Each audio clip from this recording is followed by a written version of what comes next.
everybody. So today I am starting this new chapter, statistics, which is called सांख्यिकी in Hindi language. आज जो है मैं आपको स्टैटिस्टिक्स चैप्टर को जो है शुरू करवा रहा हूँ, सांख्यिकी, जिसको कि हिंदी भाषा में कहा जाता है. The first thing is this कि what is statistics. Statistics is a branch of mathematics that deals with the collection, presentation, analysis and interpretation of the data. Is it there? Statistics जो है मैथ्स की वो branch है जिसमें हम data को collect करते हैं, फिर उसको प्रेजेंट करते हैं, देन एनालाइज करते हैं एंड उसको इंटरप्रेट करते हैं, यानी उसका ढंग से जो है एक्सप्लेनेशन देते हैं. तो that branch of mathematics is known as statistics. Okay, the first thing is data. कि what is a data? The facts और figures collected with a definite purpose are called data. कोई भी फैक्ट्स और figures जो कि किसी definite purpose के लिए हम लोग कलेक्ट करते हैं, they are called data. Is it okay? The data has two types. The first one is primary data. तो what is the primary data? When an observer or you can say investigator collects the data himself for his purpose is called primary data. जब भी कोई observer या investigator, ठीक है, data को जो है अपने आप कलेक्ट करता है अपने ही यूज के लिए, then the data is called primary data. For example, suppose I am your maths teacher. मैंने आपका एग्ज़ाम लिया और मैंने जो है वो सारे मार्क्स जो हैं क्या कर दिए, लिख दिए कहीं पे एक जगह पे. यानी आपके जो मैंने मार्क्स चेक किए वो मैंने एक जगह डाटा कलेक्ट करके लिख दिया केवल अपने पर्पज़ के लिए, कि कल अगर मेरे से जो है प्रिंसिपल सर या आपके पेरेंट्स पूछते हैं कि जो है कि सर मेरे बच्चे के मार्क्स कितने हैं, तो मैं दोबारा से कॉपी कहाँ से ढूंढूंगा आपकी, ठीक है, या कहाँ से आपसे मंगाऊंगा आपकी कॉपी. तो मेरे पास एक जो लिस्ट बनी होगी जो मैंने वो लिखा है उसमें कि भाई राम के इतने मार्क्स हैं, श्याम के इतने मार्क्स हैं. तो वो जो डाटा मैंने इकट्ठा कर रखा है वो मेरे केवल अपने पर्पज़ के लिए है फिलहाल. तो मैंने वो जो है आपके पेरेंट्स को बता दिया. तो such kind of data is called primary data. Is it there? Next thing is secondary data. कि when an observer uses the data collected by the other observer sources for other purpose is called secondary data. अब दूसरा thing देखिए कि जब भी कोई investigator जो है किसी दूसरे ऑब्जर्वर का डाटा यूज करता है किसी दूसरे पर्पज के लिए, जब भी कोई आदमी जो है, कोई इन्वेस्टिगेटर, कोई ऑब्जर्वर दूसरे का कलेक्ट किया हुआ डाटा जो है यूज करता है किसी काम के लिए, तो such kind of data is called secondary data. For example, जैसे mister Mohan, he is your class teacher, ठीक है. अब हाफ ईयरली एग्ज़ाम होते हैं, उनसे कहा जाता है कि भाई बच्चों का जो है जी रिपोर्ट कार्ड तैयार करना है, तो उसमें क्या होंगे, सारे सब्जेक्ट के मार्क्स भरे जाएंगे. Is it okay? जो आपके क्लास टीचर होंगे वो सारे सब्जेक्ट के मार्क्स भरेंगे उसमें, इंग्लिश के, हिंदी के, मैथ्स के, साइंस के, एसएस के, आईटी के. तो तब वो क्या करेंगे, उन्होंने क्या किया, उन्होंने मैथ्स सब्जेक्ट के मार्क्स भी जो है मैथ्स वाले टीचर से जो कहीं पे उन्होंने रखे हुए थे, वो डाटा वहाँ पे था, हिंदी वाले सर के मार्क्स उठाए, ठीक है, और इसी तरीके से जितने भी सब्जेक्ट हैं उन सब के उन्होंने मार्क्स उठाए और क्या कर दिए, रिपोर्ट कार्ड में फिल कर दिए. तो क्या क्या उन्होंने यहाँ पर आपकी क्लास टीचर ने, कि उन्होंने जो है जो अदर सब्जेक्ट के टीचर्स थे उन सब के डाटा को जो है कलेक्ट किया, यानी उन्होंने जो कलेक्ट कर रखा था उसको वहाँ से उठाया और जो है रिपोर्ट कार्ड में फिल कर दिया. तो आपके क्लास टीचर के लिए जो अदर्स टीचर ने मार्क्स दिए हैं उनको, that is the example of secondary data. Okay, now one more thing, कि जब भी आप सेकेंडरी डाटा को यूज करते हैं तो that is not more reliable, वो ज़्यादा रिलायबल नहीं है, उस पर आप ज़्यादा यकीन नहीं कर सकते हैं, क्योंकि वो जो है पहले वो डाटा किसी ने कलेक्ट कर रखा है और फिर that data is recollected by the other investigator. तो that's the reason the primary data is more reliable than secondary data. Okay, now raw or ungrouped data, raw or ungrouped data, the data which we obtain in the original form is called raw data. जो भी data हमको जो है उसकी original form में मिलता है उसको हम क्या कहते हैं, raw data or ungrouped data. Is it okay? Next thing is grouped data, कि when a data is condensed into classes or groups then it is called a grouped data. What is the group data? जब हम उस data को जो है किसी group में या क्लासेस में जो है कंडेंस कर देते हैं, यानी इकट्ठे करके चलते हैं, कि जैसे जो है आपकी क्लास में जो है 40 बच्चे हैं, 40 बच्चों के मार्क्स आ गए, ठीक है, किसी के 1 2 3 4 5 करके ऐसे करके, किसी के 15 20, किसी के 80, किसी के 99। तो वो अब ऐसा नहीं पता जैसे रोल नंबर 1 के 40 मार्क्स हैं, रोल नंबर 2 के 13 मार्क्स हैं, ऐसे ऐसे करके जो है डाटा उल्टा सीधा हो रखा है, यानी क्या है, रॉ डाटा है। और ग्रुप डाटा, जब मैं उसको एक उसमें सिस्टमेटिक फॉर्म में लगाऊंगा, जैसे मैंने यहाँ पे लगाया है कि 0 से 20 में जो है 4 बच्चों के मार्क्स हैं, 20 से 40 में 7 बच्चों के मार्क्स हैं, तो such kind of presentation is called grouped data. और पहले जो एक वो नॉर्मल जो लिस्ट बनती है आपकी, जैसे रोल नंबर 1 के जो है 6 नंबर, रोल नंबर 2 के 10 नंबर, इस तरीके से, that is called ungrouped data और रॉ डाटा। तो these are the two kinds of data. Okay, this is the two kinds of data. First one is primary data, then there is secondary data, then the data ungrouped data and grouped data. Is it there? Another thing is frequency, the number of times an observation occurs in a data is called frequency. किसी भी data में जो number जितनी बार दिखाई देता है, okay, वो उसकी फ्रीक्वेंसी होती है। For example, just look at this table. In this table, the frequency of marks 40, 60 is how much? 13. How much? 13. Is it okay? Now the next thing is frequency distribution of data. Frequency distribution of data. A tabular arrangement of data. अभी तो data क्या है, बिल्कुल एक जो है normal, जैसे मैंने आपको बता दिया कि क्लास में जो है जैसे मार्क्स आते हैं 40 बच्चों के, तो वो जैसे किसी भी उसमें उल्टे सीधे उसमें होते हैं, ऊपर नीचे, किसी के पहले रोल नंबर के जैसे ज़्यादा, फिर दूसरे के कम। तो इस तरीके से क्या होते हैं, वो रॉ डाटा होते हैं। जब हम उनको जो है एक सिस्टमेटिक वे में लगाते हैं, तो a tabular arrangement of data showing the frequency of each observation or group of observations is called FDOT। The short form of this I have written here. ये एक्चुअली किसी बुक में नहीं लिखी हुई है, बट हमने अपने कन्वीनियंस के लिए इसको लिख दिया है। FDOD यानी frequency distribution of data. FDOD has 2 types. अब ये जो फ्रीक्वेंसी डिस्ट्रीब्यूशन ऑफ डाटा है, ये 2 टाइप का होता है, ठीक है। The first kind is exclusive और कंटिन्यूअस और the regular form. 3 names are there, exclusive, continuous or regular form of the data. So what happens in this data? A frequency distribution of data in which upper limit excluded and the lower limit is included in its class is called continuous form of frequency distribution of data.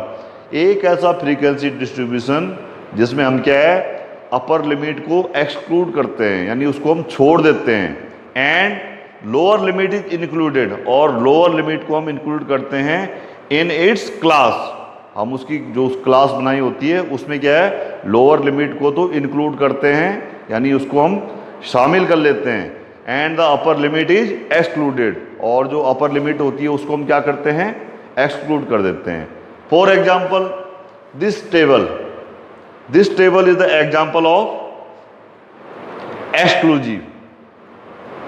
exclusive. Okay, what is the meaning of this? This is the first class 0 to 20. So what is the meaning here? 0 is included here, but 20 is not included here. 20 will be included in the second class. Is it there? Now this is the inclusive or discontinuous or irregular frequency distribution table. So what happens in this form of the table? A frequency distribution in which upper limit as well as the lower limit in its class is included is called inclusive form of frequency distribution table. यानी एक ऐसी frequency distribution table जिसमें हम क्या करते हैं, lower limit और upper limit दोनों को क्या करते हैं, इंक्लूड कर देते हैं एज इट्स क्लास। तो let us understand this inclusive and exclusive form of the data with this example. Question is this कि construct a frequency distribution table of the following numbers. The first one is inclusive form and then is exclusive form. आपको ये कुछ numbers given हैं, ये आपके marks भी हो सकते हैं, कोई भी डाटा हो सकता है। तो ये आपको ऐसे ये नंबर दिए हैं, जैसे कुछ सब नंबर्स आर गिवन दियर, आपने इनको क्या करना है, इंक्लूसिव फॉर्म में लगाना है और एक्सक्लूसिव फॉर्म में लगाना है। ठीक है, frequency distribution table you have to prepare for it. तो first thing, arranging the given data in array, arranging this data in array, ARRAY, this word array, what is the meaning of this word array? Arrangement in ascending or descending order। कोई भी आपको numbers given है, ठीक है, कोई भी आपको data given है, अगर आप उसको असेंडिंग ऑर्डर में रखें या डिसेंडिंग ऑर्डर में रखें तो क्या है, दोनों में से किसी भी ऑर्डर में रखने को जो है such arrangement is called array। to arrange a data either in ascending order or descending order is called an array। तो arranging the given data in array, तो I have arranged here, first I am counting here 1 2 3 4 5 6 7 8 9 10 11 12 13 14 15 16 17 18 19 and then I have arranged them। इनको जो है मैंने arrange कर दिया है। The first one is 1 from here is 1 1 2 3 4 5 6 दो बार है, 7 3 टाइम्स है, 8 अगेन 3 टाइम्स, 9 10 11 12 14 एंड 15। इस तरीके से मैंने इसको जो है डाटा को अरेंज कर दिया। Is it there? I have arrange this data. Okay, this number is 8। What is this number? 8। Now the first inclusive और discontinuous form.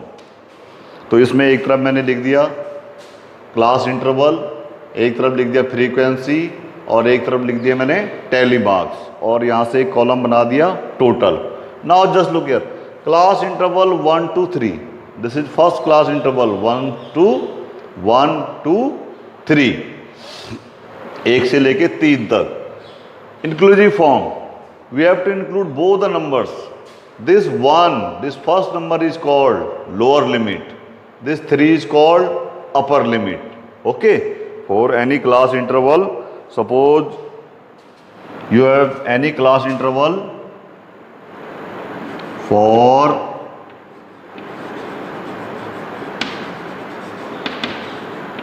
class interval A-B is the forward number is, and the number written, that is lower limit, and that is upper limit. Is it there?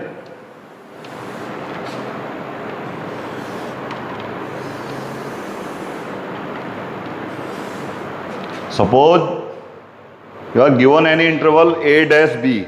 It means a is their lower limit and b is the upper limit. So now inclusive form, we have included both the limits, this number 1 as well as 3. So now start with counting. From 1 to 3, how many numbers are there? 1, 2, 3. Only 3 numbers are there. So you will write the frequency here. Okay.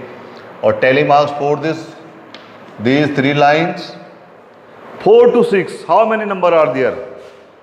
1, 2, 3, 4 is there. So you will 1, 2, 3, 4 in this way. 7 to 9. 1, 2, 3, 4, 5, 6, 7.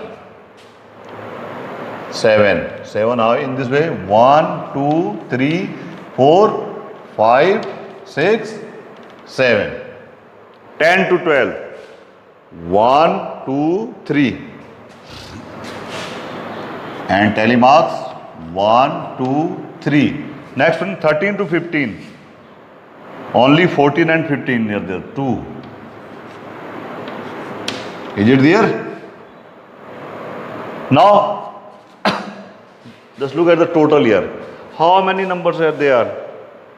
These I have counted the total number of terms. These are 19. So our this total should be reach 19. अगर ये total 19 नहीं आता है, इनके equal नहीं आता है, it means our calculation is wrong. So just add them. This is 19. This is 19. Is it there? And you can also draw the tally marks in the last here. So 19 are there. So 1, 2, 3, 4, 5. 1, 2, 3, 4, 5. 1, 2, 3, 4, 5. 15, 16, 17, 18 and 19. So in this way, this inclusive form of frequency distribution table is prepared. Now the another thing is exclusive form. So what happens in the exclusive form? We use the lower limit, but we exclude the upper limit. Now in the interval 0 to 4, we have to include 0. 0 को include करना है, 4 को नहीं करना है. तो how many? 1, 2, 3. 0 to 4 कितने हो गए आपके? 3. 4 to 8. 4 you have to include and 8 not.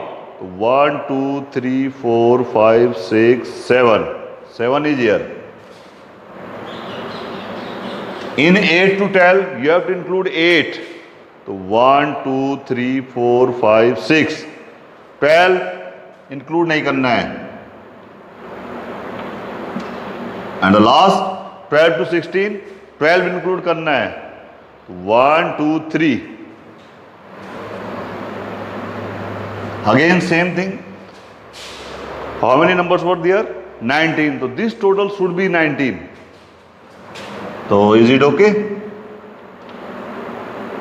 Is it 19? It means our calculation is correct. Now put the tally marks. 1, 2, 3. 1, 2, 3, 4, 5, 6, 7. 1, 2, 3, 4, 5, 6. 1, 2, 3. Again for 19.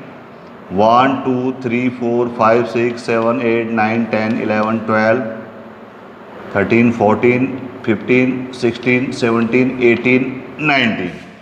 So in this way, we can prepare this exclusive form of frequency distribution data. So that's all for today. Thank you very much.